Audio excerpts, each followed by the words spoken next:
mass manipulation, and that is really what taking place now. We're there with your IRFM, there again on next Wednesday. So we start out with Steel Pulse. We're going to play a brand new Steel Pulse from a brand new album. And a long time we not hear no Rasta group deal with the music on them level where we're going to play. So no, I mean, when I say group, I mean like, yeah, I have no group again still, because most man are, what them call it now, is either them appear pan a next man tune, or them just solo artists. But Steel Pulse over the years, David is my brethren, has been consistent. He has been consistent in the music we make. And this next music we're going to play is one of them music where we are the year, man, I make them music here again. And I recommend the video.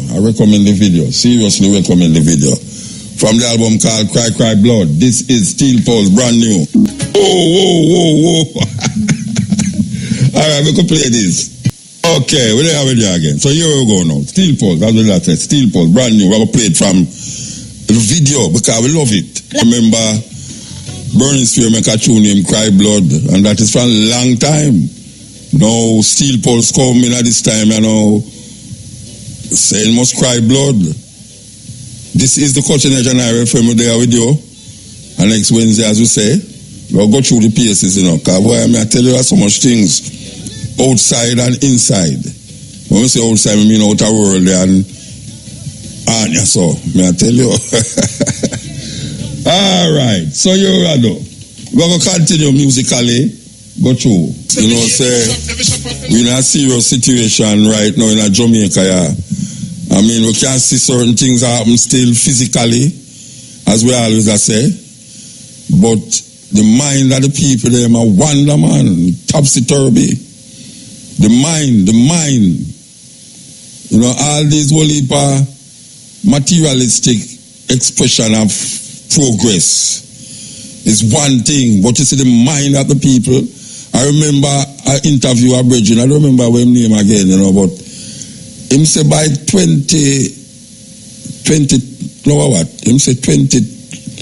I don't remember which year him say, anyway, him say 30% of the population, they will call them now, I want to say mad people, you know, even though people don't use them term there again, you know.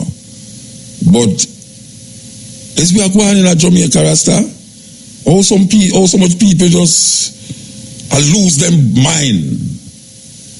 So much people lose their mind, Rasta. I mean, like, really, nobody can tell me, say, well, Jamaica is not the biggest, don't have the biggest rate of mad people. Well, you know, I don't care about other people, you know, because I used to know people who them claim say mad. We walk up and down on road and as people you trouble them and you run and them things. But me I tell you, when you look on the road,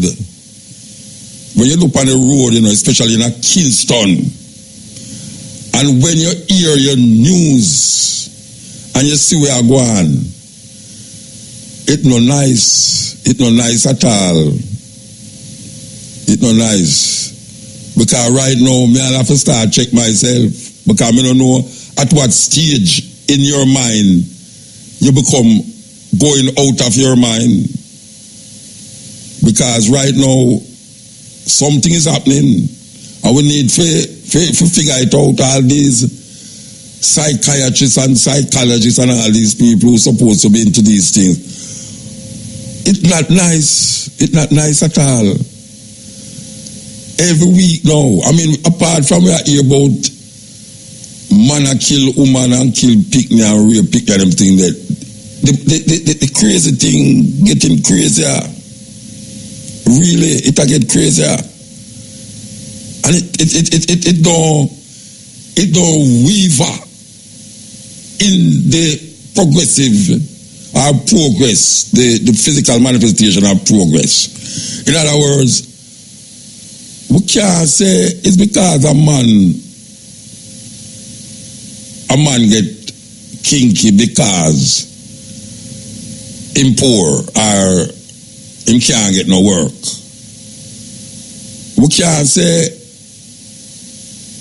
the murder rate is because the youth them want job. Because me not say that. Me not say because the youth them want work while them not have no job. Because some of them who have them gun fees as a job them depend already. And when the government can tell you say 8%, that is where the because one time we did about 20% in the 70s, 80s, people unemployed. Now we here says 8%. That means more people now is employed. The problem I have with this so-called employment increase is that if a man a sell key and them say I'm employed because I earn money, if a man a clean windshield, a wipe windshield, them say him earn money, so him in the bungalow of employed. Him in the bungalow of employed. So the government take praise for that more people on the road a wipe windshield, therefore more people is employed. I don't know how it work out that way there. Because I don't think a whole heap of them youth they want to be on the street wiping windshield glass. But a whole heap of them don't have no education, and a whole heap of them have to do it because them is the sole provider for them family as young as you see them on the road. Them is sole provider for them family. Some of them don't have no mother, some of them father get shot in a gang war. And then you have those who supposed to be at school and down their school and up on the road, a wipe windshield. And then you have some on the road, a look in a crowd, who for bag them can grab. You don't call those people employed. So when we look and we see the reality of Jamaica now, and as we say, and as the government will tell you, the passing the IMF test, wonderful. Unemployment gone down, wonderful. Highways and byways, wonderful. But you see the mind of the people, the mind, where the mind supposed to be. Your body there, so but your mind gone cross the other side of town. That is a love song, but you can put it anywhere you want it. Because we see so much of that go on now. And you see when a man get off in his head, people who see me in his community do understand where I go on, you know. And you see when him kill somebody, that make them get off on him, and them show you how mad them is by slaughtering him. Jungle justice style, vigilante style. So for you say, a group of people can gang up on a man and burn him and stand up there and watch him burn. And if the fire out, them throw more wood on the fire. Then you know that them people there need some psychiatric evaluation. Yeah, man. Some serious craziness are going on where the population involved in it voluntarily. Them involved in it. We involved in it voluntarily. In other words, we now get paid to get crazy upon the next person. Because when a man can just shut a man just so, like, kill boy, you mean, make dopey and all them something there. And pass a place where women and children is and just go in at them house and just fire shot and no matter who. And shot baby, mother, grandmother, everything. Them people they need some psychiatric evaluation. You can't tell me say the man they seeing.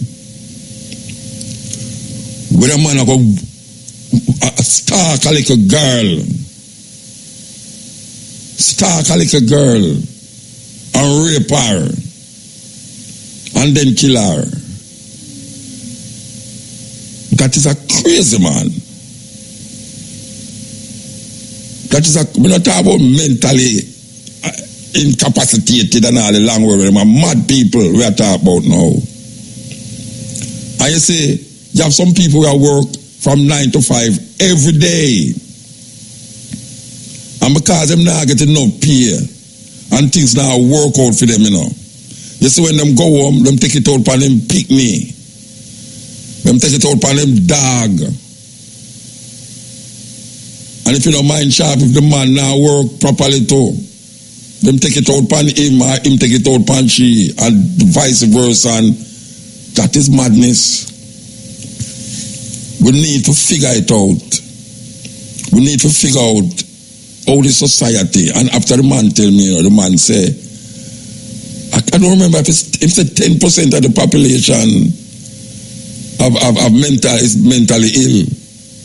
And by now and how much years him say, I think if they say 30%, I mean I say, no, if me live in a place where 30% mad people, maybe me are one of them. Maybe me are one of them. Maybe I am one of them, because really and truly, it's not nice. It's not nice. It's not nice when every day, you know, me know some people that suffer from some mental illness.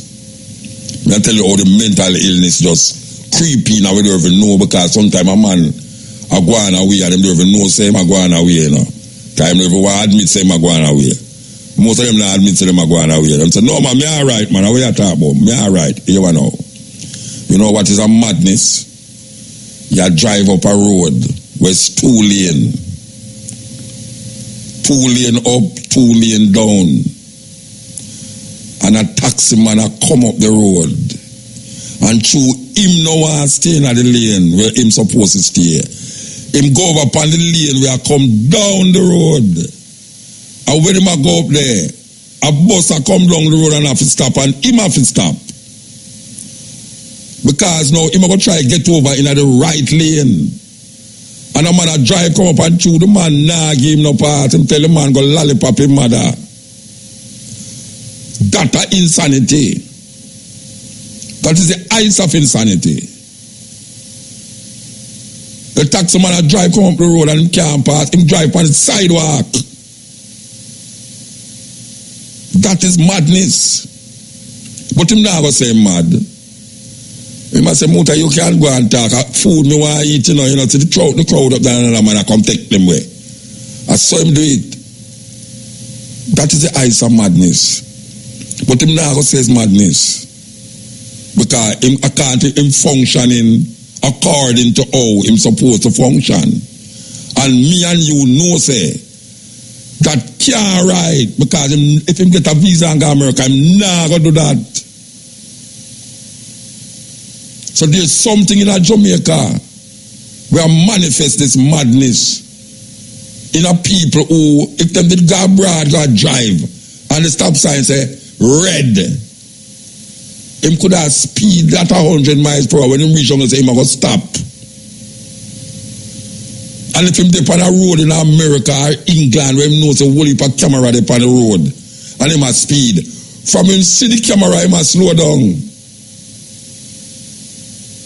And if him park on the wrong side of the road on certain days, them go lock him car and have to go pay $100 for open that back.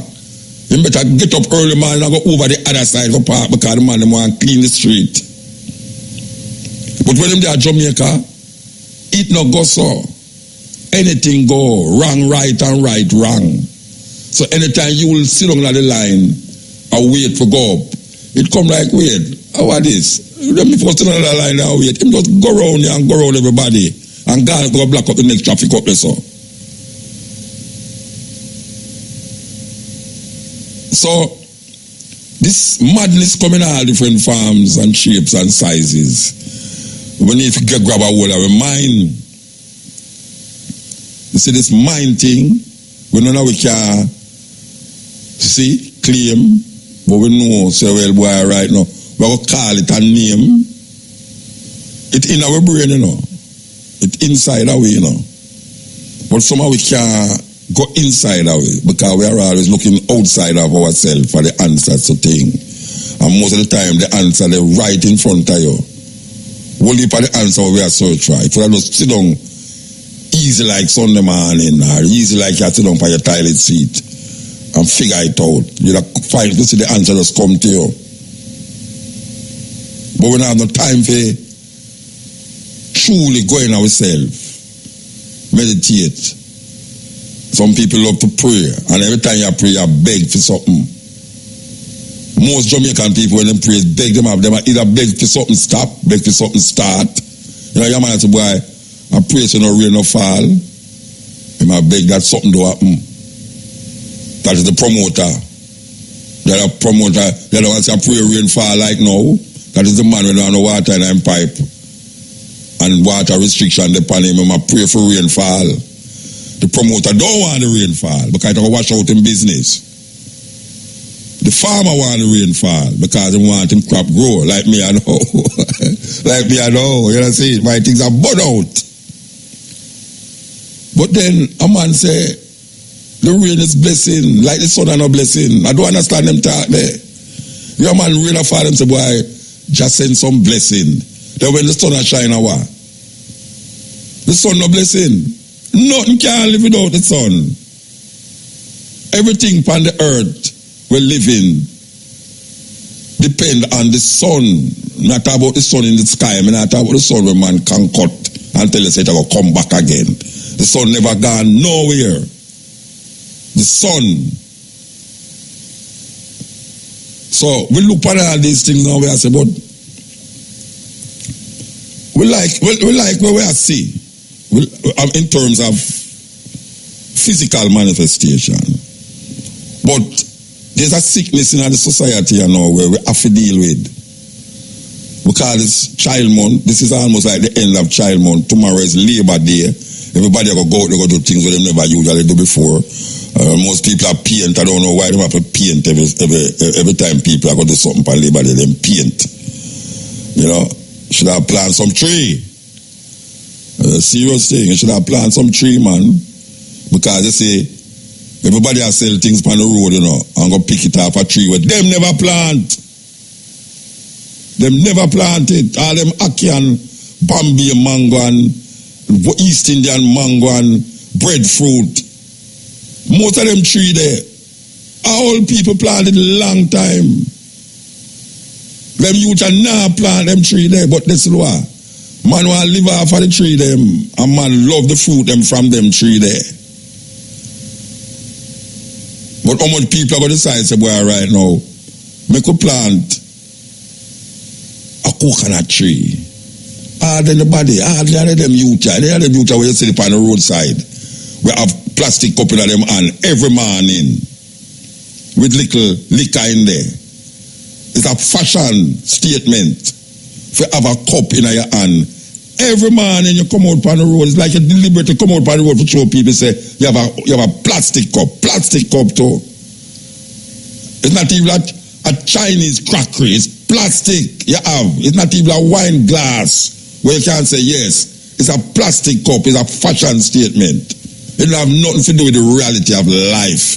Because when it's done, all you want is more and more and more. And then after that, now you go find somebody to beg, borrow, or thief from.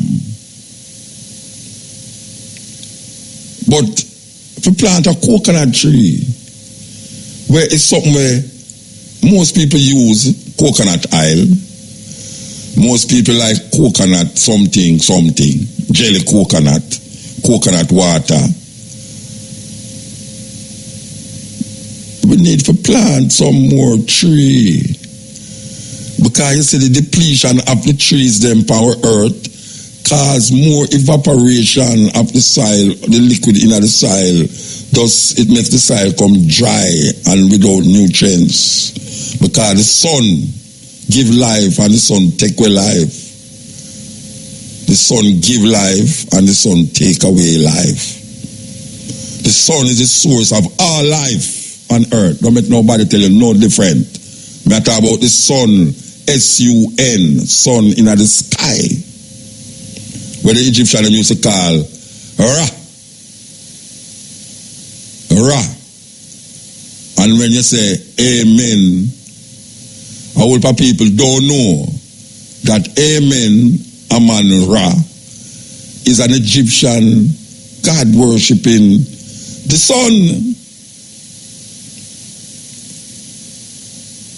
Anyway, we look at the situation in Jamaica now, and I know them people, them politicians have a whole heap of things on them plate and table, you know, but Mark what Mutabaruka say, and this is not IRFM I say it, and Mutabaruka said it's on the cutting edge. They say all of them physical manifestation we are going in the country right now, where the people them look and say, see there, progress I make. And when we look, we see the man them are kill with children them, and the man them are kill with women them, and the woman them can't take the relationship with them in and kill the man them, and the gun youth them are take revenge upon them friend, and I kill them one another. You see, if we not get that together, the road could have wide so till it can carry go out Miami. It not gonna work. Not going to work. It's not going to work. I mean, I talk about from a religious perspective. I mean, I talk about no religion perspective, no about devil and this and that and righteousness and I mean, the righteousness business. Because that is also a business too. We are cram the people them and get the people them psychologically insane. Mad. When no one really sit down and believes someone will come out of the sky, come save him from the oppression and find himself in that is that psychological deficiency him have. Him mad. It's a madness. If you really sit down and believe that somebody will come after 2,000 years out of the sky, come save you from all of this thing, you better save yourself. Listen to the birds and the trees and the flowers and the bees. Look up in the sky and behold the sunlight and the moon shine. Go near a river and listen to the river flowing upon the stone them. Go to the beach and hear the beach, the water licking against the stone them and coming up on the sand them. Listen. Listen and be quiet. We need some politician who is not politician, and we need some preacher who is not indoctrinating the people them. We need some teacher who can educate the masses and don't follow where you think, because we know say all the people them who believe them know was taught by people who believe them know. I want to get to me and say, all the people them who believe them know was taught by people who believe them know. This is the cutting edge. Yeah, this is the cutting edge, and I refer me just I go through the paces, you know, because we must feel a way when we see where we are going, man. And the way it's weird, you know, because I can show you something now. You see, something happening at Ghana the other day that distressed me very much. Because a long time reggae music in Africa, you know. Long time reggae music in Africa. And all it had do was to uplift the people then. Now, we can't say reggae music gone, but there's a genre of music named dancehall music now where seem to grab the youth them. Now when you look at the video them in Africa, you know, I mean I say the youth them are follow nothing because the youth not follow no one. Well, can't say the youth them not follow no one, but it's like a trained situation amongst a whole heap of young people now. All of them are just the same thing, the same way. Them wear the same kind of clothes. You see them with the liquor in them hand every morning. Them go a dance. The whole of them have the same dance move. You see 20 man line up and a dance over there. So There was a time when woman and man face one another and dance. Now the man rub out them bottom. I mean, really, the woman bend down and the man rub out them bottom. Or a woman lay down on the ground and a man stand up over the other side and jump between her. So it's a young people thing we see go on, you know. And people might say, yeah, but that was fun. Yeah, well, me not say not just fun. Me just say it kind of weird or wrong look right and right look wrong. I mean, I talk about wrong and right in the righteous sense. I talk about something it just weird. You understand? Okay. We see dancehall music reach Africa. And we see something happening in Africa musically. I mean, we never happened before. We never see happen. Them have an award, them VGMA award, where for the best reggae and dancehall artists. And Stoneboy is one of the biggest, right now, one of the biggest youth artists who have come out. And Shatta Whale is the next one. But here now, you have a whole heap of them. Rona Uganda, Rona Kenya, down in South Africa, Ghana, I mean, you name it, you have a whole heap of them all the place. And some of them have a thing named Afrobeat, for those are the older ones who don't know where I'm going. Afrobeat is a kind of almost dancehall soca kind of vibes, because soca nearer to the African beat than actually the reggae, even though a whole of Jamaican people might vex when we say that. But soca beat, the beat of soca music is nearer to how the African them play the beat, especially in the Congo, what them call Zaire, and certain places in South Africa. When you go and you listen to the music, you'll have frightened, you think that soca them a play. Well, the Afrobeat sound dancehallish, but it's when you look at the video them, it's the same team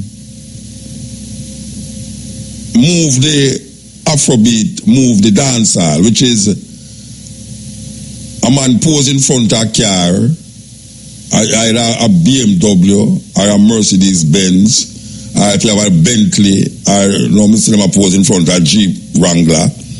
Then them have on white suit.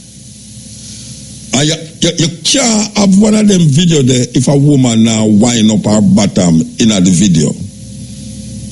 Dancehall music right now, if it do have a woman a wind up in it, it come like it's a joke video. You understand? Same way with the Afrobeat, what them call Afrobeat now.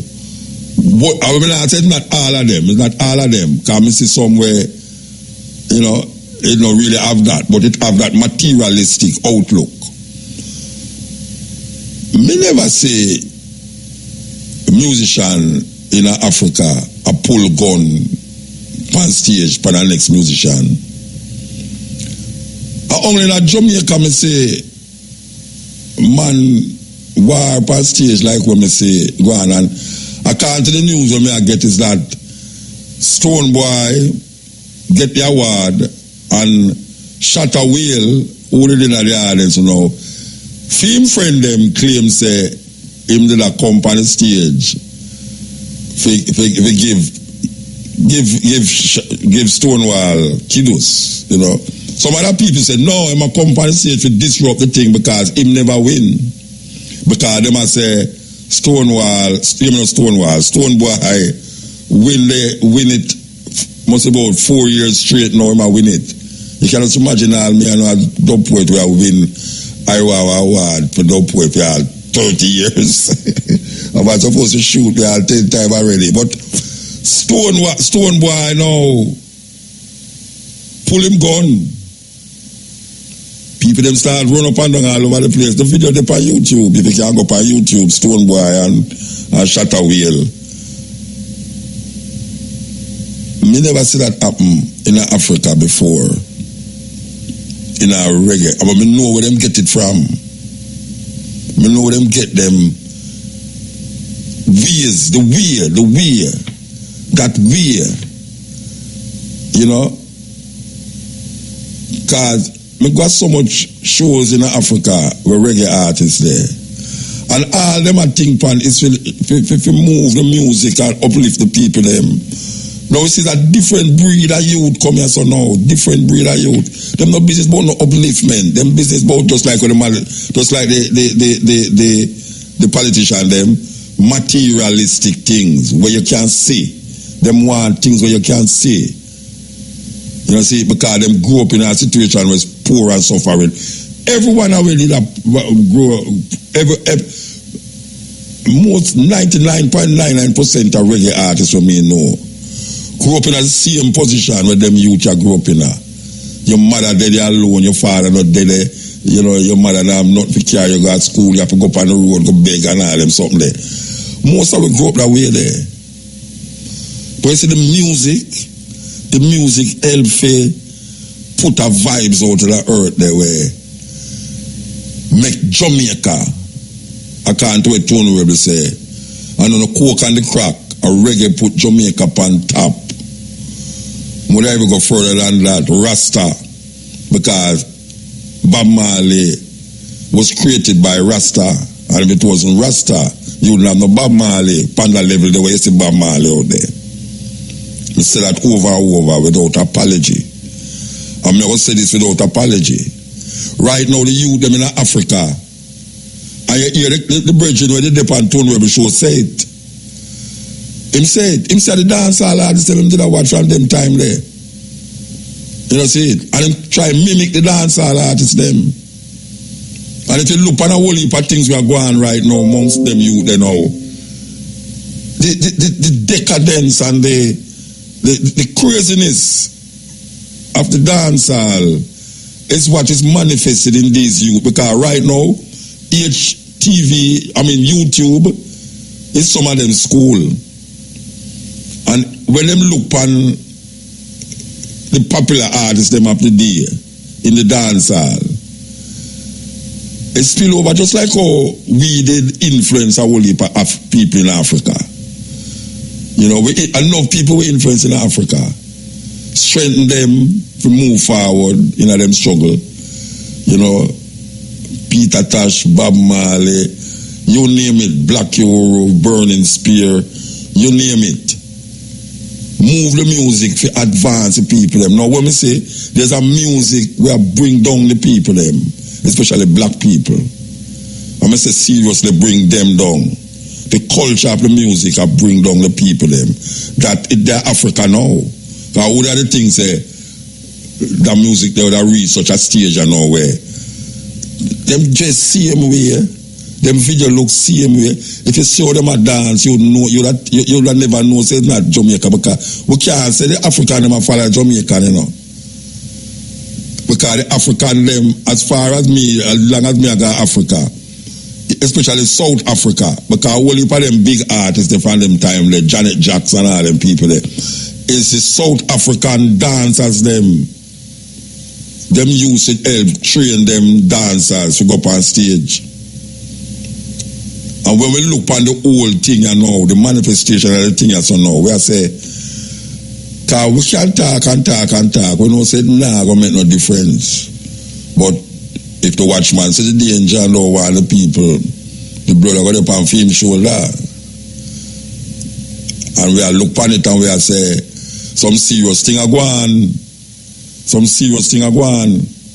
So when you see two African youth cannot draw almost go draw blood for one another in a big place, a thing that one a draw gun for the next one. This could have happened in Jamaica, and it should have been the next thing in Jamaica you know, because we see what happen all the while. We see man buckle show up on stage, artist show back buckle. We see a man tell man about them mother and all them something like the worst thing when you can't hear an artist. Where a person can say to somebody, artist say it to the next artist, on stage or on record.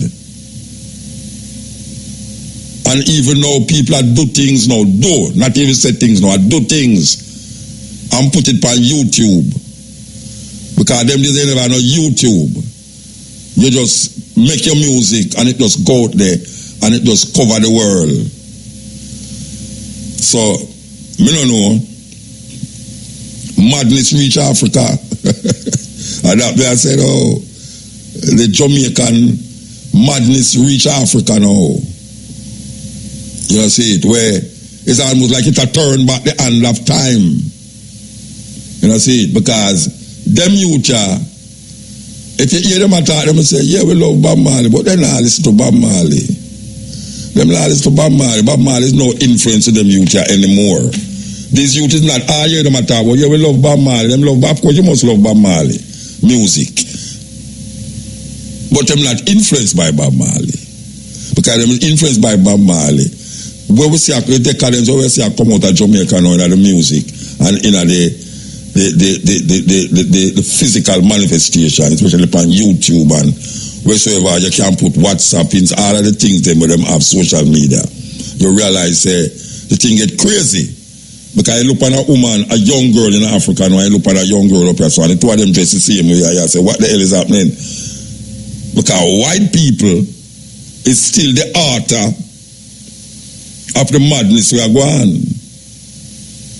So they might create some genetically modified black people, especially in the youth them. Genetically modify them. These youths are genetically modified. But what? Them don't know, because you talk to them just like the madman. They say, oh, me, you're mad, me not mad. That's what I say. It's like if I look at you as a madman and say, oh, me mad, you mad? And that the youth, them I look at and say, Muta, what you talk about? Or, them, you know, say a young people thing, a young people, you know. So, you know, it's not like, you know, it's nothing. Of course, it's something. You know, believe say something. Look how the youth them in a school are going right now. Look how the youth them are going to school right now. And make them tell you them favorite artists. And when you hear them talk, and when you see them move, and when you say, the one of them is YouTube baby, it's iPad baby and iPhone baby them. So anything what the artists do reflect in a them psyche. Because them say, a picture is worth 1,000 words. So now it's not only listen now, but you see. And when you look on the video them will come out now, amongst the youth them, all when the music now deal with where them deal with them, have to put a woman turn up a rump in front of you and a wind up and the man turn the woman bottom and a rub it out and I say, what the hell is this?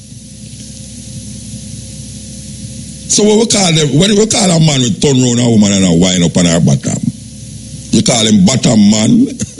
I don't know. I don't know if you call him that. Because nobody's dancing with a woman in front again. Nobody that turning around looking in a woman's face.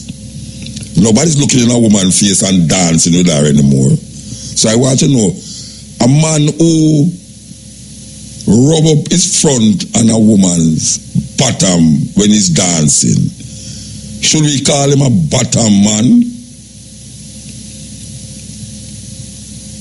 What the hell is happening? We're going to play a brand new tune by Buju Banton. Yes, it's not country for sale neither. It's not country for sale. Brand new tune by Buju Banton. Yeah. That was an original song done by the Abyssinians. Listen. Doors. Even if African unity ready for this? Is a bit of a far-off dream at the moment, at least you could see more regional unity, which would be very useful in negotiating infrastructure projects. Finally, Africans should take what some of their new friends tell them with a pinch of salt. The Chinese government is very keen to tell Africans that democracy is a Western idea and that development needs a firm hand. This may be music to the ears of some of the strongmen on the continent, but African voters should not be fooled by it. There's a lot of research out there suggesting that the African countries that are more democratic tend to grow faster and prosper better. As the population gets more educated and moves into the cities more, we're seeing that they're more critical of governments and giving the ruling party a lower share of the vote. As African politics grows more competitive, voters will have more clout, and they'll be able to insist on a form of globalization that works for Africans and foreigners alike.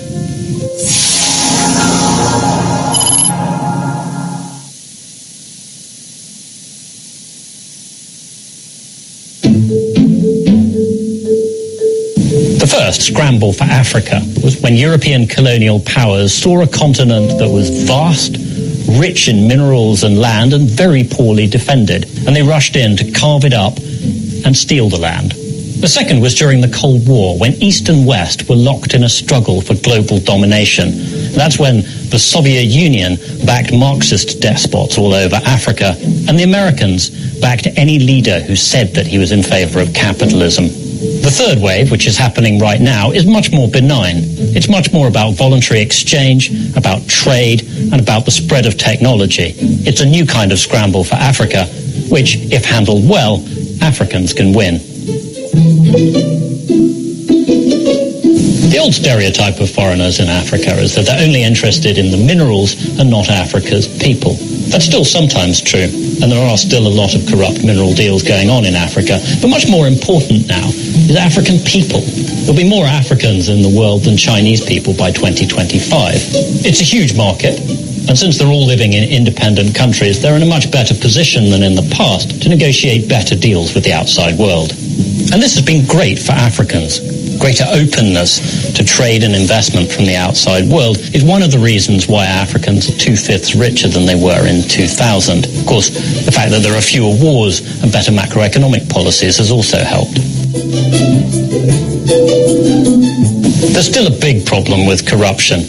Unaccountable leaders in the less transparent African countries can often sign deals with outsiders that benefit them personally, but perhaps not their countries so much.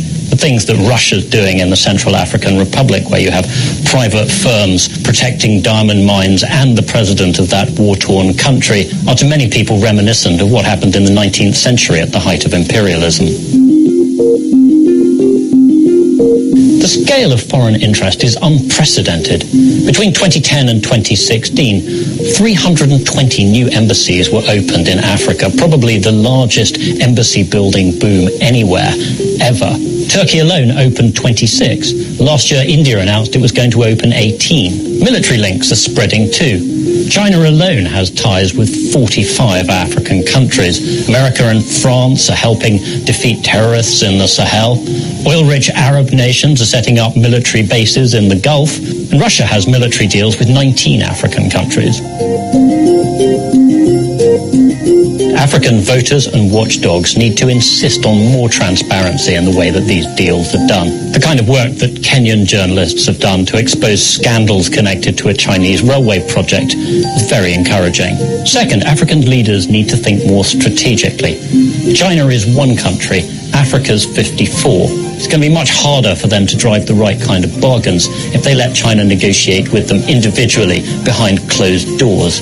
Even if African unity is a bit of a far-off dream at the moment, at least you could see more regional unity, which would be very useful in negotiating infrastructure projects.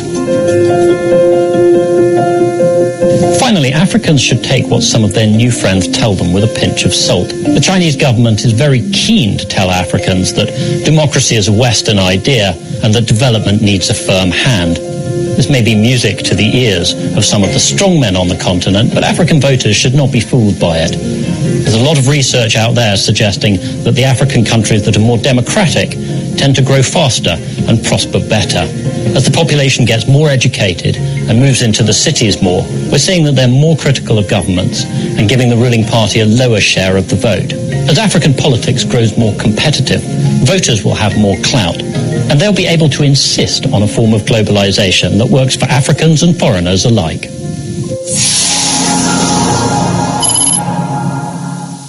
Yeah, this is the Cutting Edge on IRFM. Yeah, so we want to play this thing, you know, because we feel it's a very important thing to play, in given that this is an artist. I know all the ones know about Akon. Akon is a brethren who come from Senegal, and in the early 2000, he was one of the biggest rapper about the place. He come to Jamaica too, and you see him so he was management, not management, but for Lady Gaga, and you know Lady Gaga massive. Anyway, he can't decide say him going to shift him focus from making music into going back to Africa and see what him can do to help him community in a Senegal. No, I don't know how this Virginia do it. I don't know what kind of links and contacts him having at China. For go at China, go get $1 billion credit. Let me say, not Jamaican dollar, you know. Him go get $1 billion credit to go back in a Senegal and other countries when we have no electricity. For put electricity in a place them. But want to play an interview with him though, telling of him check to recognize that the community need light, electricity, or him get it. But the thing about where I went three guys when him say him go to China with some links and get $1 billion credit from the Chinese. Yeah. No, I tell you, we have the wrong friends, man. We have the wrong friends. We need to get some of them friends there. We can set me on to these people who can get billion. How am I going to pay that back now? How am I going to pay that back? I mean, it's good because him give electricity to people who never have electricity in their life, even in their community. But to think about a rapper get $1 billion credit is something else. In parts now. Him is no more artist. And now one thing I've been wanting to talk to Akon about for a long time was the whole lighting of Africa. And I feel like it gets so little publicity.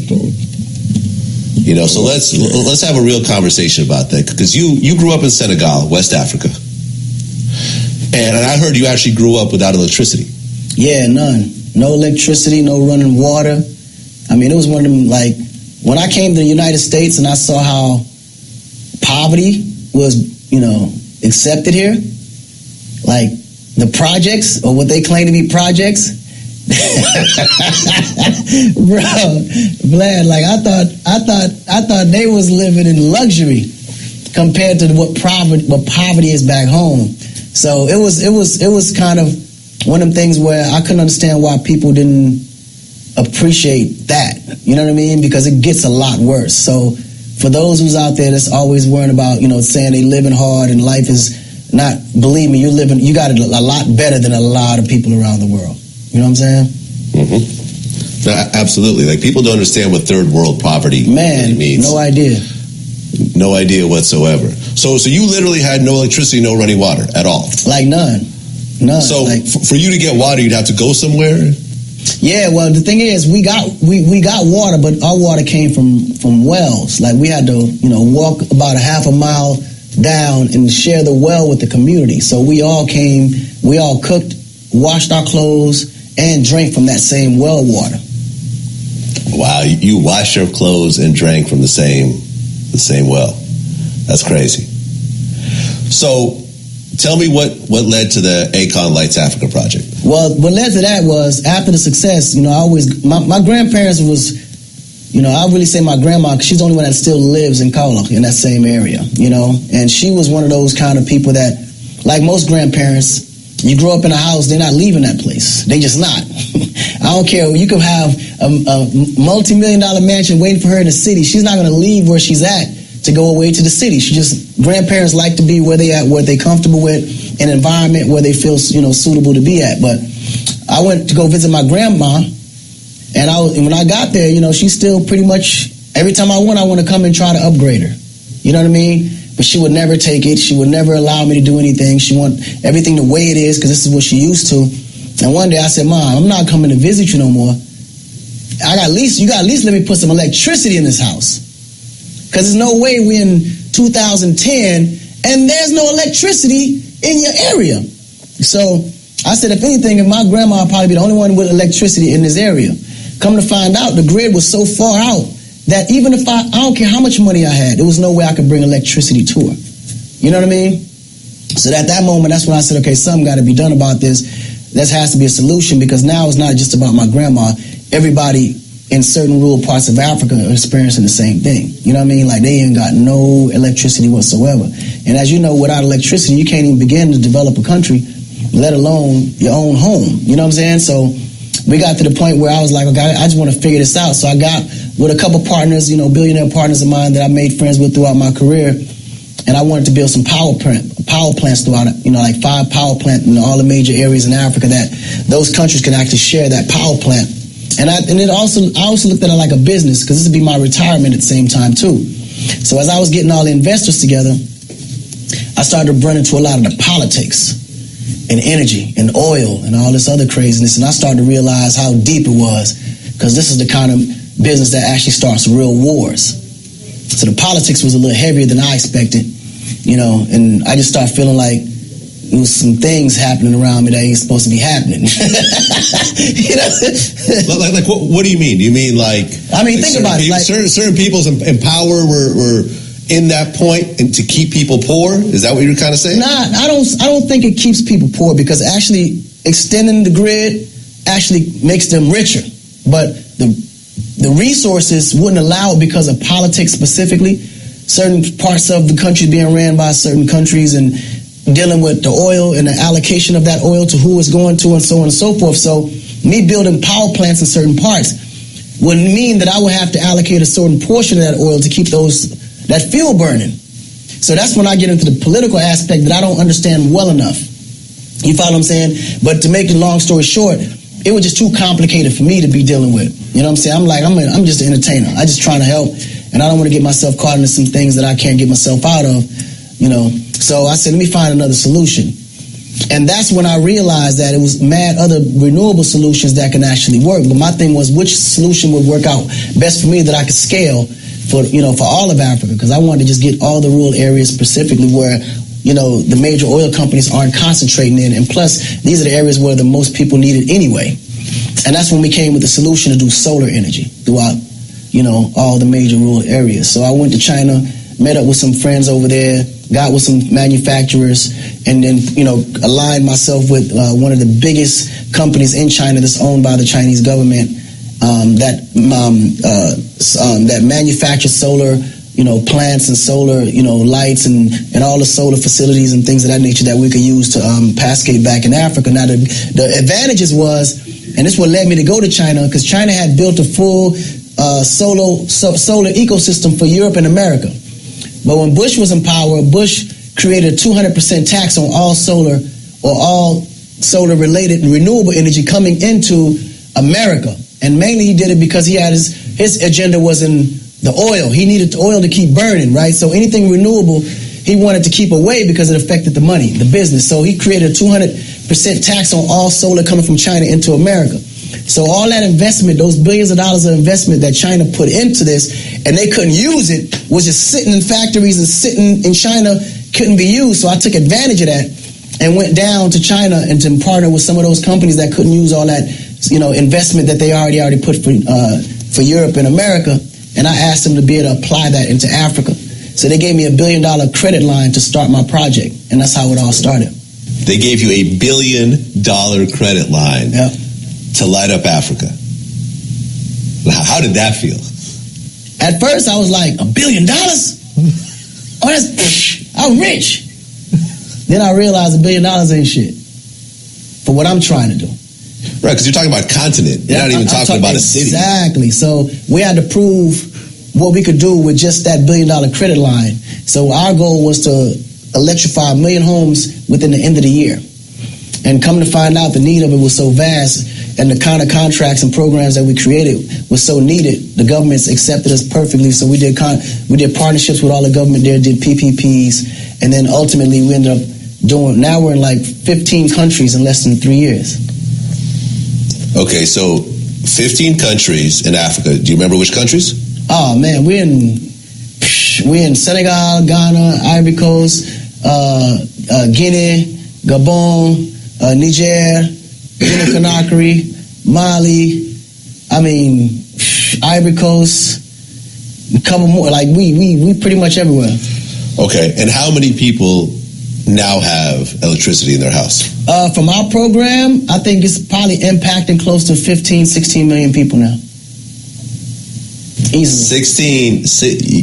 Wow. And that's just from the pilots. People have energy. Yeah, that's just from the pilots that we put up. Now, once we do the full scaled out programs, which will all be done by the end of next year, 2017, we'll probably be impacting close to 75 to 80 million people. Like, this is a game changer right here. Oh, no, it definitely is. Yep. Like, this is like on a Bill Gates kind of caliber in terms of, you know, I mean, they're like the Bill Gates of Africa. Well, I mean, that's what it's turning out to be, you know, because we pretty much maximizing all the opportunities, and we really got a hold on solar and renewable energy when it comes to Africa. We're probably the fastest growing solar energy company in the world now because of that. So, and I know all the works that we've done in Africa triggered a lot of the renewable conversations, such as COP21 and all the stuff that you know that the UN is doing. You know, the energy for all. You know, like we've been in the mix of a lot of that stuff, and I know for sure that our efforts and what we're doing in Africa kind of help to contribute to a lot of those efforts that they're doing in those programs.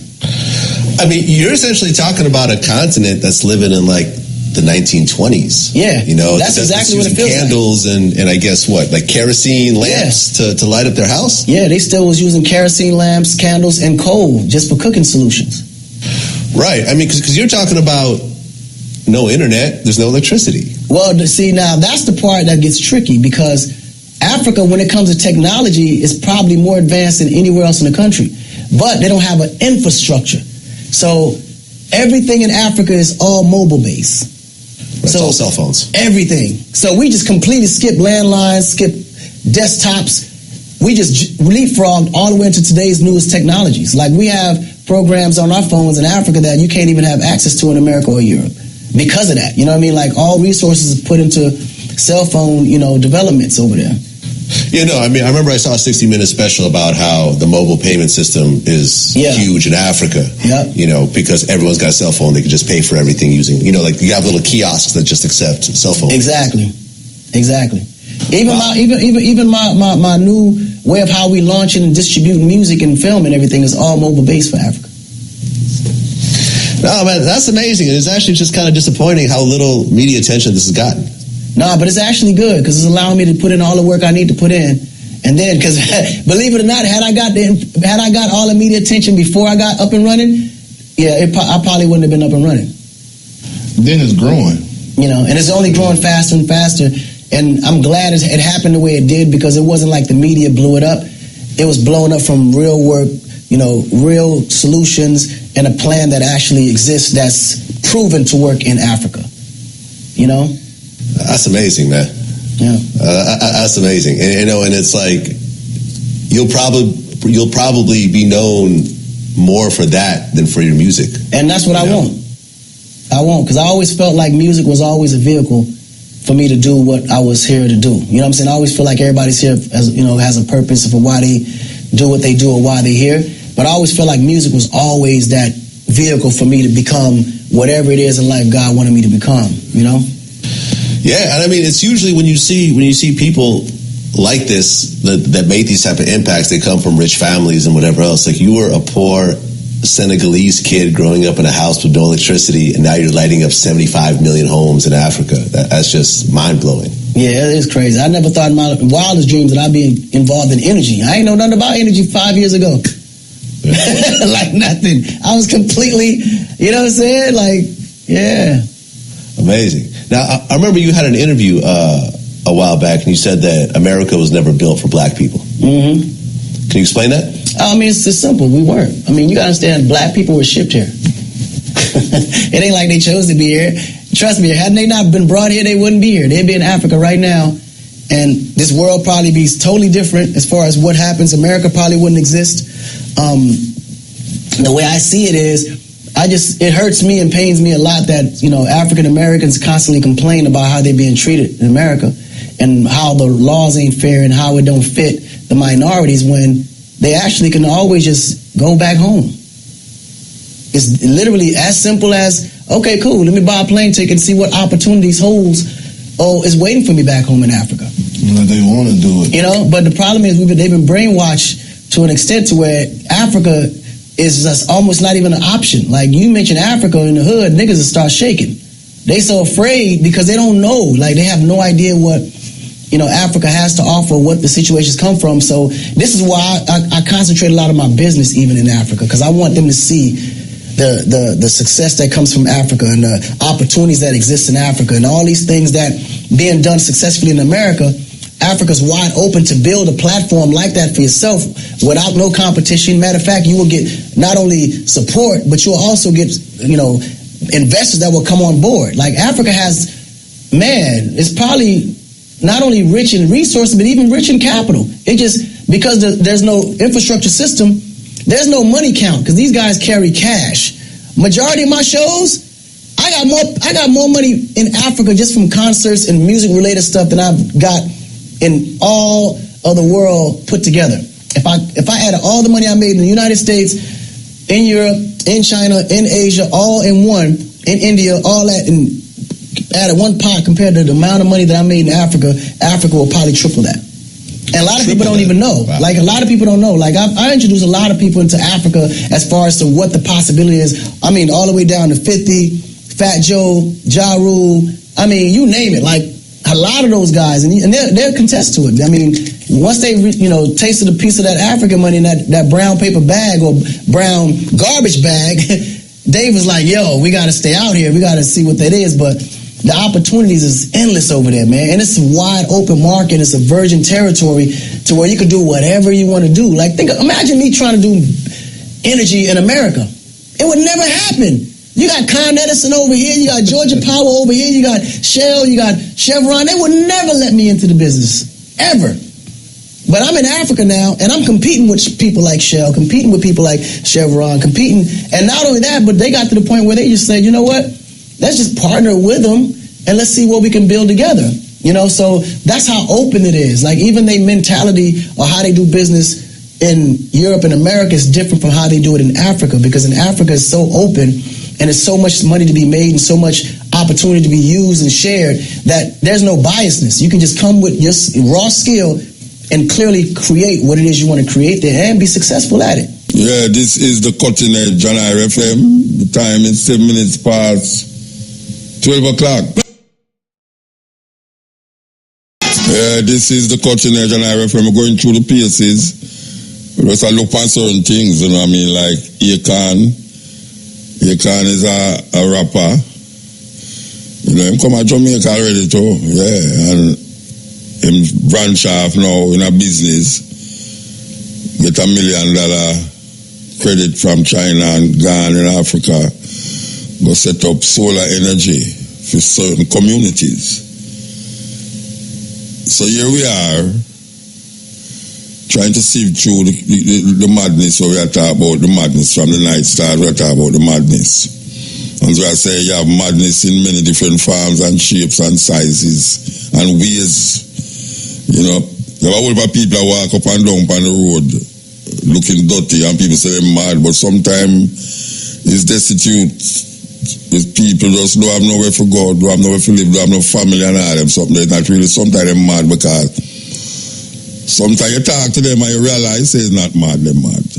Yes, years me I talk to them, I write poem because of them. As a matter of fact, one of my most popular poems, Butter Pan Culture, was written because we're getting at the sensibility and the vibes of a madman and a mad woman, according to how madness go. I sit down and realize about them people, they're not mad. You talk about the people, they're not mad. Because you have people in a suit, jacket and tie, the sun hot, burn them, and they will never loosen the tie because they want a certain look. So 90 degrees in the shade, and them still itch up them neck with the jacket and the tie and the coat. And the man who cross the road and walk up and down with hard linen clothes on, because the sun hot no right. Him say a madman over there, so it's a serious thing. Wrong get right nowadays. Yeah, man, wrong get right, right get wrong. And when I talk from a scripture, when I talk about from biblical perspective, we talk about reality, what we see out there now. What we see out there now, if you ever start going like say, you see something wrong, man, I say, get with it, man, get with it. Get with it. It's like how it's just normal now if you look at your TV and see two women a kiss, it's like, wow, you know? It's like a normal thing. First time I never tell, as a matter of fact, when me a youth and me a watch cowboy movie, me never see blood pan the movie yet, me never see no blood in a movie.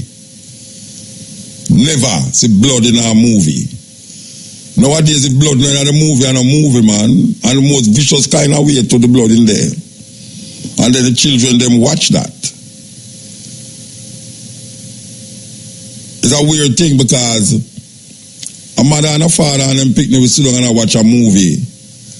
And when the sex scene come on, them run the picnic for going inside. But when the blood and the gore, everybody sit down and watch it and is in awe of it and get scared of it. But them enjoy it. And then now we wonder what is it that is driving these children. Madness. And it is so complex because not just one thing or two things or three things, you know. It's many different things that is manifesting in the society now that is caught in this madness. We still examine the food where we eat, the food where we give children them. The whole heap of sugar to make them hyperactive, and it is a known fact. It is a known fact that too much sweet make you hyperactive. And you them hyperactive cannot be controlled. We sit down at the plane, when Monday I sit down at the plane and a woman sit down beside me with her child. The child at the window. And every time the picnic draw down the thing to shut the window, push it up, dry it down, push it up. And she said, stop. And she said, stop, him dry it up, him push it up, dry it up, him push it up. But she's so embarrassed that she can't lick him because she really want to give him a rotten lick. And then she just goes, so boom. And the two of them they are chewing gum, and you hear them mouth from here to the front of the bus, front of the plane. They are chewing gum together. And then them have this the thing where them open up for the back seat, the seat in front of you, for you put your drink pan or your food pan. Him keep opening it and close it, opening it and close it. One time she give him a rotten lick. And she come out of the plane now. And him have this buckle, plastic buckle, when I put in her lap. And she take it and put it back, give it back. Him take it and put it back in her lap. And she say, you want to embarrass me. Because you can't say, she don't really want to get off in there because she don't want the embarrassment. But hyperactivity is a situation where young people now and a whole heap of big people too, them hyperactive. And them don't know what to do with that. That hyperactivity that unleash itself in them. So we wonder if the food have something to do with it. I mean, that's the food have something to do with it too. I don't know about you, but me think the food have something to do with it. Me feel that food right now, it's not just food for nourishment, but food is also for genetically modify you. Not me I talk about plant and Monsanto, you know. Me I talk about things where in the food, with too much of one thing in a one food. Genetical things where we talk about things in a condensed can, things where in a bottle, things where sell in a box pan shelf in a supermarket. A whole heap of them things there genetically modify the behavioral pattern of people today. So meanwhile we are watching gunman outside, we are bring the poison inside our kitchen. And we have feed we pick them the poison. But nobody now take notice of it. Because even the mother is modified. That she can't see nothing wrong to get her pick certain things. Because she wants to pick it, so she just push anything in her mouth while we keep him quiet. So all she have a direct imbalance in her consciousness too.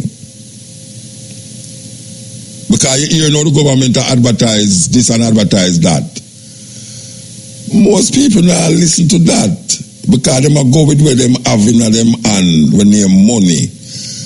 And the money is the fast food. Most people can't go market, you know. Go which market? You're mad? Go which market? them go in the supermarket, go buy anything thing and box thing and I mean I say you can't buy out a box and thing, but as I say, through now read label and all them something now. I won't probably just buy the things that we're used to. And even during the time you really take notice side is when you go to the doctor and the doctor tell you say, what you know, you must kind of ease up half of that and ease up half of that. And then them give you 2 tablets. Time you tell them ease up half of that and ease up half of that and give you 2 tablets. So right now, me will add the food in the whole reprogramming of the wires them in our brains that cause with fear. So crazy. And that me would say. And then we have the school system. The school system is there to turn us into zombies most of the time. Because you have 30 children in a one class and 20 children in a one class. 10 out of that 10 might want to do one thing and 10 out of the 10 want to do something that has nothing to do with the class where them sit down in. But you are mandated to do what the class is spitting out to you by the teacher. So when you're picking one turn this and the teacher tell him to turn this because the mother's where they teach you, that is a craziness. Because it says the school system indoctrinate you to maintain the status quo. The school system don't allow you to go outside of the box and understand things on a different level. Because if you start other things and understand things on the next level, them say you're getting mad. But guess what? It's them what's making you get crazy in the first instant. And you don't know how to come out of the web of confusion. So you go deeper and deeper in the quagmire of craziness. And then now them want to carry the doctor to wonder what is happening to you and carry get you shock and get you even worse mad. The system, education and system was there to protect the status quo, to make what is stay as it is, and who benefit after it, benefit same way, and who will follow it will also benefit. But don't change the psyche and the consciousness and the feelings and the behavior and the perspective of the people them. Because when we look at the people them today, with all the things that we see are going, with all the advancement, with all the this and the that and the that, them still can't find them divinity. And that divinity is not very far away. The divinity must be found. We keep saying it over and over. We not stop saying things over and over. Your divinity must be found in our humanity. Not in a sky God. Not in something where we want to believe. Continuously believe. We must look to each other for salvation. Because it's only man can save man. Because man all talk about destroy earth. Man can't destroy the planet. Man going to make it weird for man live on the planet. And the planet have a way of just vomit and spit. And then man just crumble. Because the earth not mindful of man. What is man that the earth should be mindful of him? Man is just like a speck on the sand, on the seashore, on the beach. That the sea just come and just wash it and carry it back to the ocean. It just so. And then next day, next man born and continue the cycle of events. Human being must find divinity in human being, in life forms, not in some convoluted thinking, convoluting teaching, indoctrination that was placed in us placing our fathers and mothers and grandmothers and grandsisters and great-grandmothers and grandsisters through the ages, and we realize we're thinking and doing the same thing the same way all the while and expect to get a different result. The law say you can't do that. You can't keep doing the same thing the same way all the while to expect a different result. It's the same result you're going to get. And when you realize it, life run left you. And then you just hope why right now you find that pie in the sky. But the pie is not in the sky. That's why you see certain things I know, and man I say, boy, right now, him can't say a Mercedes Benz. Him don't want to ride donkey. Him can't say a house with all the amenities that make life meaningful and more easier to go through in a house. Like the bathroom in the house and the toilet in the house, the kitchen in the house and all the pots and pans them in the house, and the big bed in the house. Not like where your grandmother used to have. Your acre that talk about in a village when the light never there. Most of it grew up that way there. And if you don't mind, if you don't mind, sharp it have a light again. Because the way your GPS around the thing, you know, terrible. And we didn't have to walk far for water. I see them now. People are walk far for water. Every day I drive around now with it. So when I just go back to town, go live. I used to stay with that sister in a what them call that upper Constant Spring there, so. They have a Constant Spring and run up there, so. And we don't drink pipe water. Up to days we don't drink no pipe water still. But them days you know, true, we just come back at town. We don't know which part we go get water from. But them tell you about this spring where I flow up at the top of the road. So we usually walk up there, just for fun, walk up there and get to jug and come down your back. May I tell you that years ago, we used to do that. You say no. It's a something where I'm going to rasta what I do. Because I have my brethren on road already is gully there, so him used to ride him bike, come up there to come catch water. I mean, no, woolly pa rasta. Him travel miles to go out spring go catch water. Because he not drink pipe water. Because we decide we not drink no pipe water. Up to this day, we not drink no pipe water. So anyway, the spring there, we know the spring, we know every spring there. So this spring I was in at the heart of where we call the upon the border now and Cherry Gardens. This was like a pier mansion there and golf course over the other side and all them something there. And we look and we see say, yes, and that's how we used to catch water. You say no. You say no, that's why you tell you, when you think that things move forward, it move backward, you know. For 1 step forward, 2 step backward. You say no, it's when me pass that spring there. Me have to slow down, my car have to slow down for pass because the amount of bucket and the amount of back pan and the amount of gallon buckle we lay down in the road where people are lying up to catch them water and the amount of car where sit down there, so the amount of man have him open, him van open. And you know, to the man them they try stop it, you know, the people them up at top of the hill, they try stop the water from run along there, you know. And the water just push away everything with them that come back. And now it's a main source of water. Every day when we pass there. Me I say, but look on this little spring where there's a time now just Rasta come up here to come catch water. And some little people live in the vicinity of Constant Spring there, so. Because certain people that never say I catch water there, so. But guess what? In the abundance of water, the fool get thirsty. Because right now,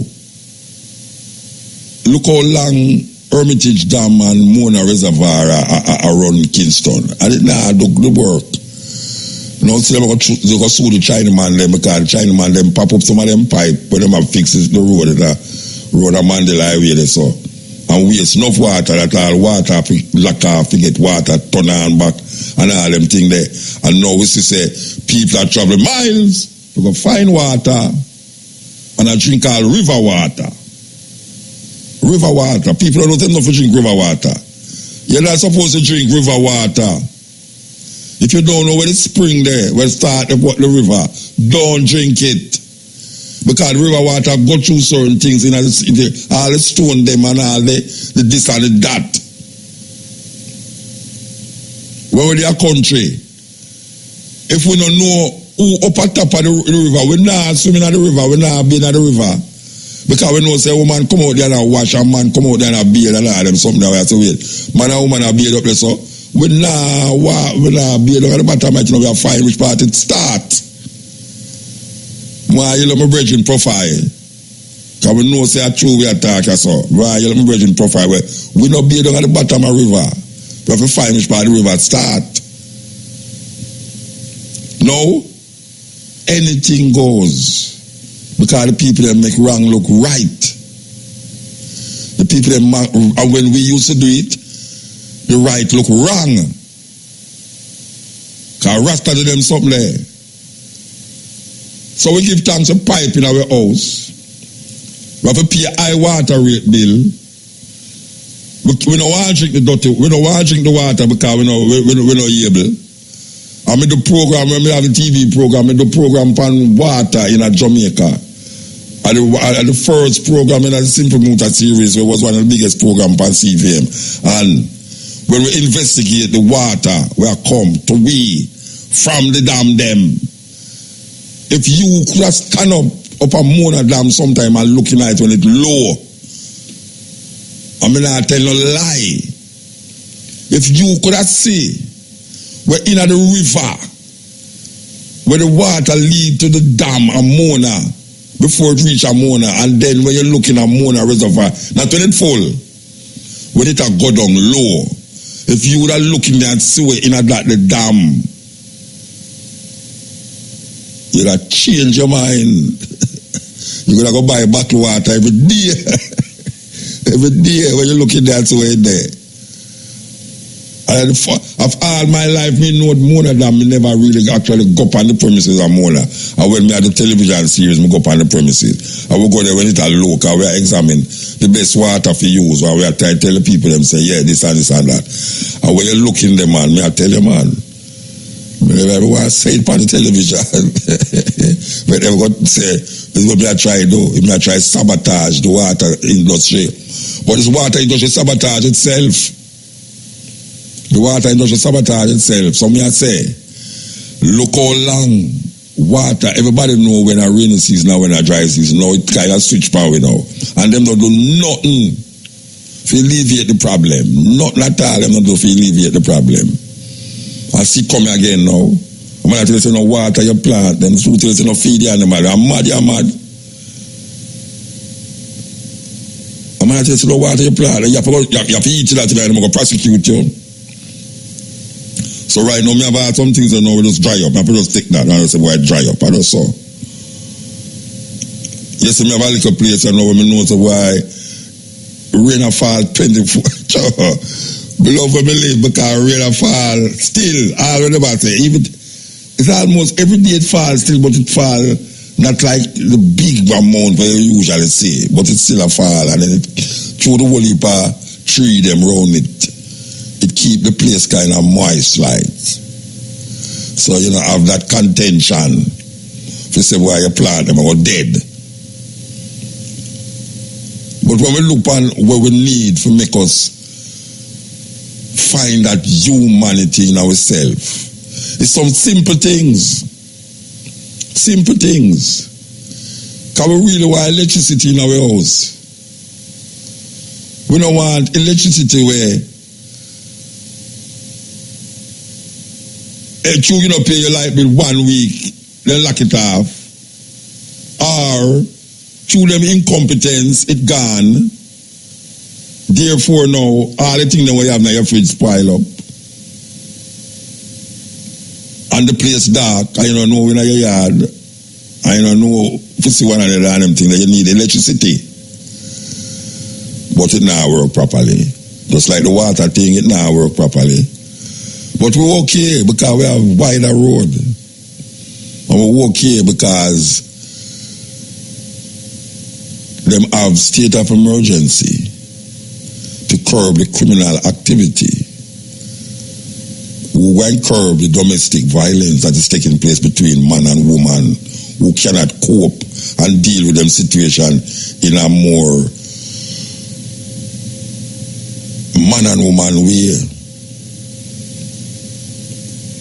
Who go and look at the television and realize, say, if you take away the YouTube and the iPad from the people them still have the television in them house them a watch. And the blood and the gore and the sexual perversion with them on them TV is still a part of the genetically modification of our children and of we are so. We are so.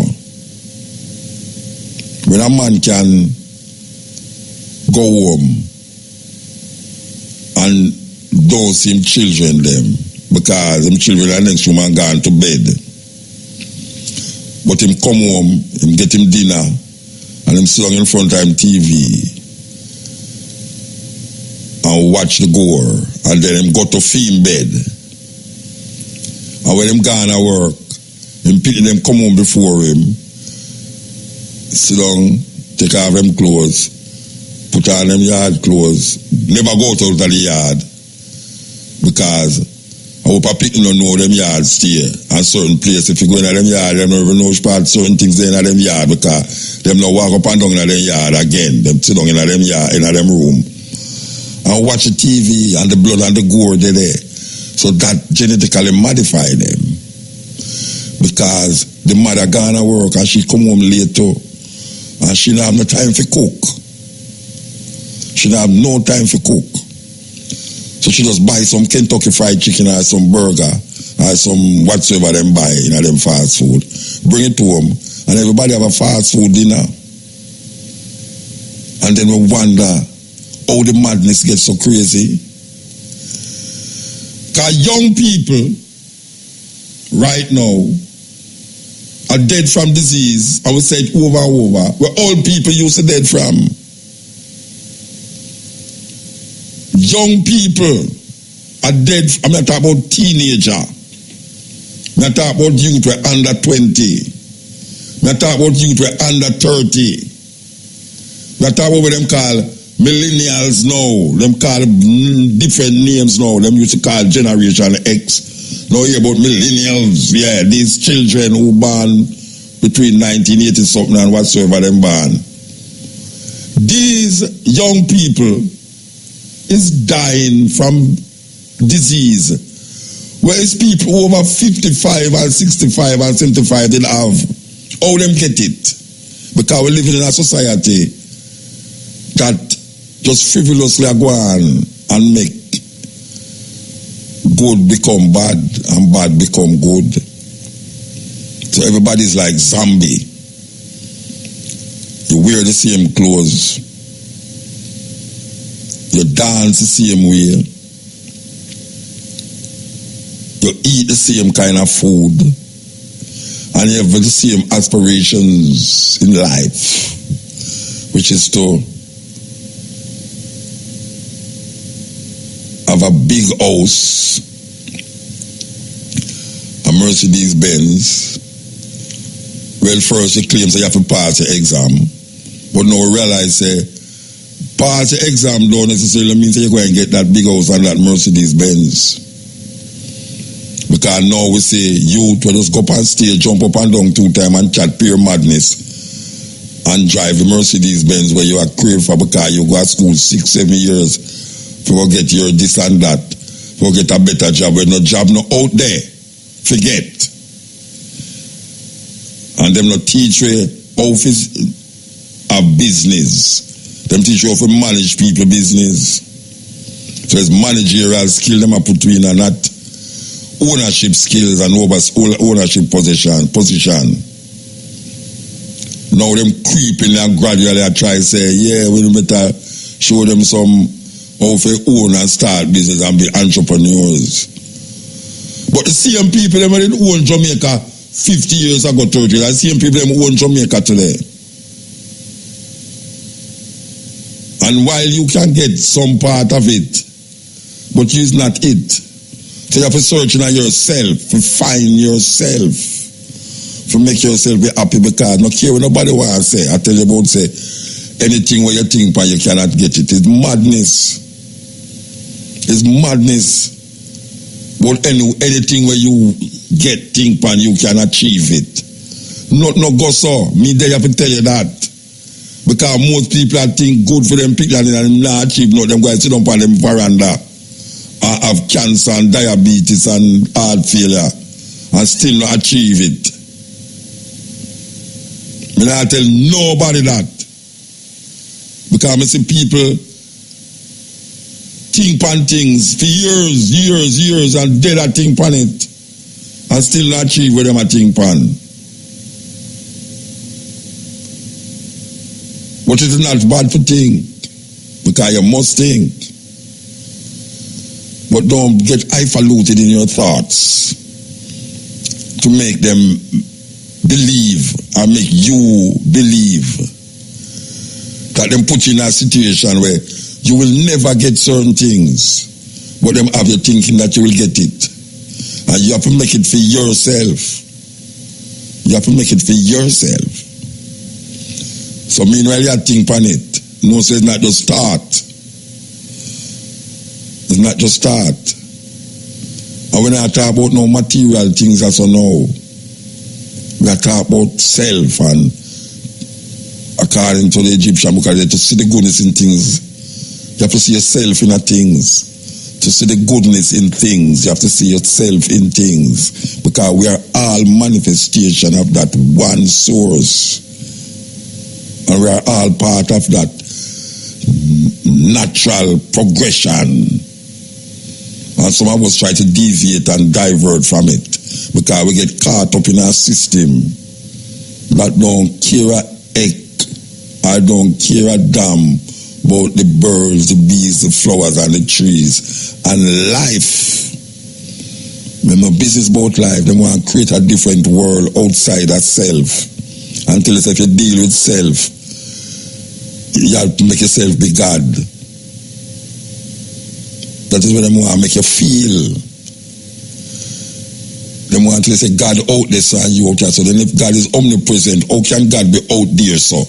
If God is out there, so therefore him not over here, so. So he cannot be omnipresent and not be present somewhere.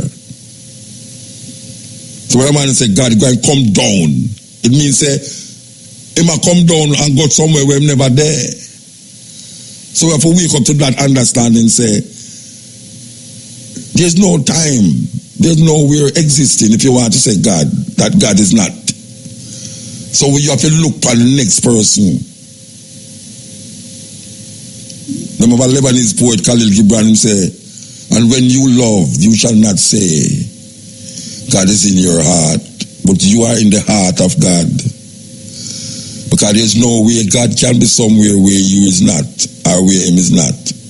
Unless you deal with a religious manifestation of a belief system that was placed in your mind by the preachers and the teachers and the politicians and all of them who put you in a slavery for how much years now, and are enslave you again with them economical and political jargon.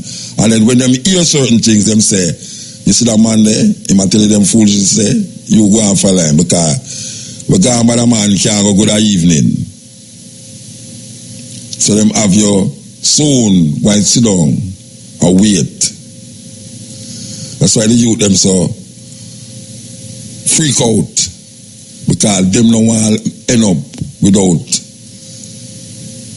a refrigerator at them house and a gas stove or electric stove. Them don't want to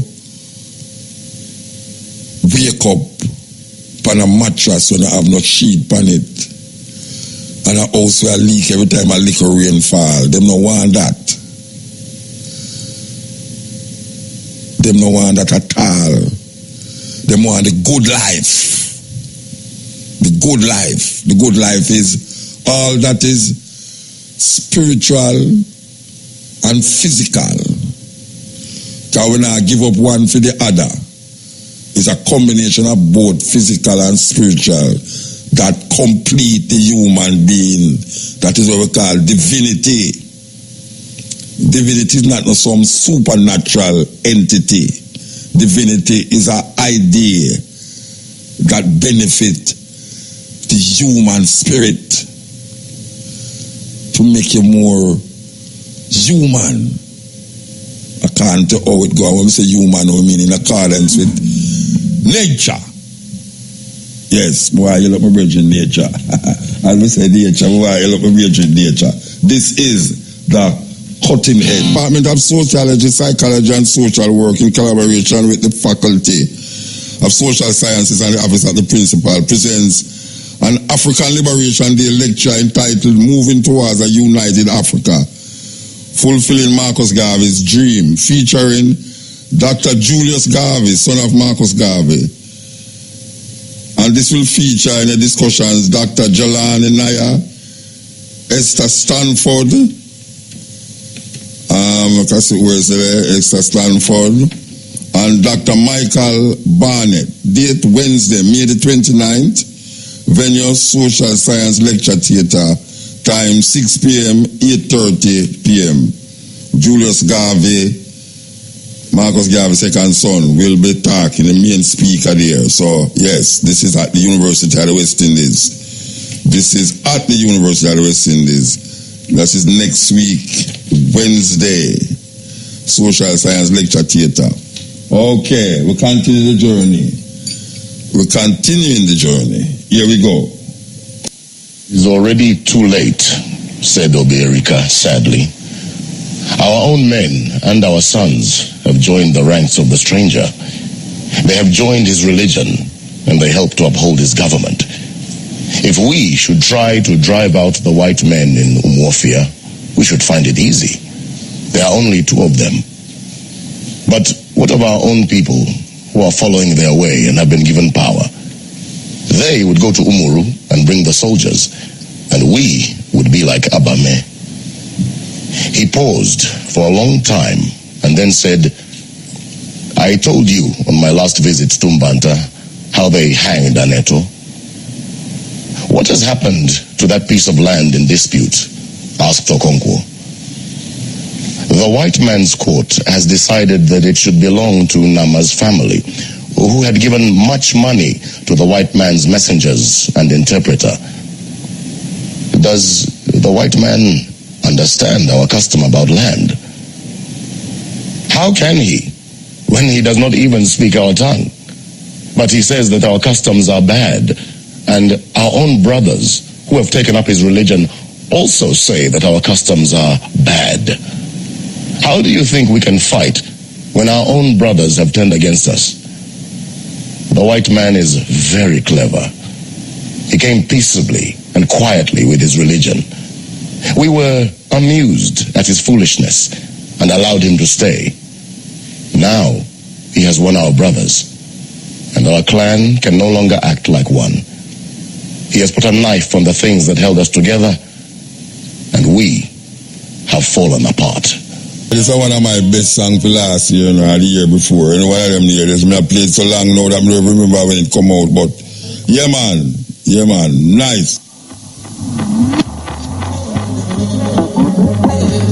So from last year we decided to say we are going to drop some tune and bring them up front again, because we feel say certain tune didn't make for last forever. But one of them tune where we decide upon is a song named Play Play. Well, if one might not know it, but Play Play did it for a long time. Play Play by Rita Marley. But so we did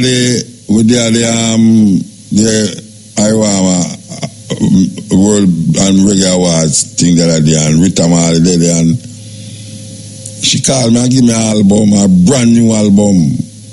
It's a compilation of a whole heap of tune that she did have for a long time. She put together.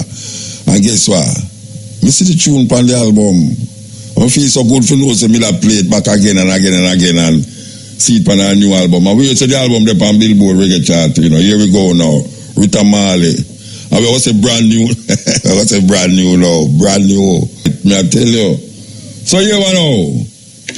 This, you know. We are going to play that tune here. And leave.